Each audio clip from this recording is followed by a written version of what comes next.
Hello，大家好。喺好耐以前聽過一個故事，叫做巴別塔嘅故事，唔知大家有冇聽過呢？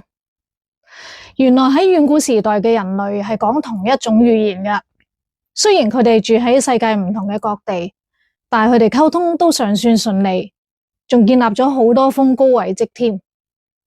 於是佢哋就喺度諗啦，我要起一座塔，即係去宣揚我哋嘅名聲。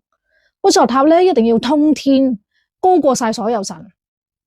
而上帝知道人類係咁樣諗嘅時候，佢就話啦：啲人真係好傲慢同埋好驕傲，我真係唔可以俾佢哋係咁噶，我要變亂晒佢哋嘅口音先得。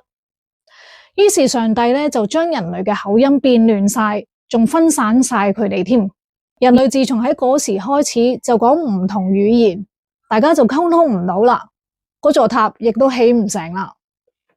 但係大家唔知有冇發覺，雖然我哋係講同一種語言，但係都會有溝通唔到嘅時間呢。之前我參加我朋友嘅一個 workshop 嘅題目係講5種愛的語言嘅。嗰個 workshop 係講，其實我哋每一個人愛嘅語言都係唔同噶。而嗰5種愛嘅語言就有肯定嘅言語啦、精心嘅時刻、服務嘅行動、禮物同埋身體嘅接觸。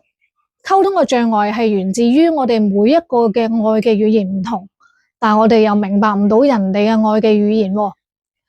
打個比喻，一對夫婦，先生一放工返屋企就喺度諗，我幫佢做晒所有家務啊，洗碗洗地，教埋小朋友讀書，出去出面返工我都好愛屋企啊，我好愛我太太喎。但係點解佢唔覺得我愛佢呢？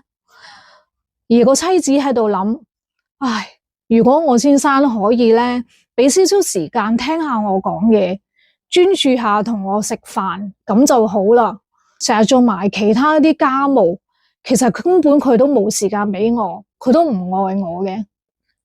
大家可以睇到，其實先生愛嘅語言就係服務行動嘅語言，而妻子愛嘅語言就係精心嘅時刻。所以佢哋兩個係用2種唔同嘅愛嘅語言去溝通噶，咁咪溝通唔到咯。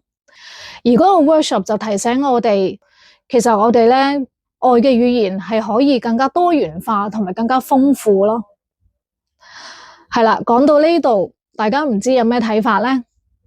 究竟溝通嘅困難係上帝做俾人類去謙卑人啦，定還是溝通嘅困難會促進我哋去明白對方更加多，愛人更加多，去更加 upgrade 我哋愛嘅力量呢？如果大家對呢個話題有興趣嘅，歡迎喺下邊留言，或者可以喺呢度 visit 我嘅 channel。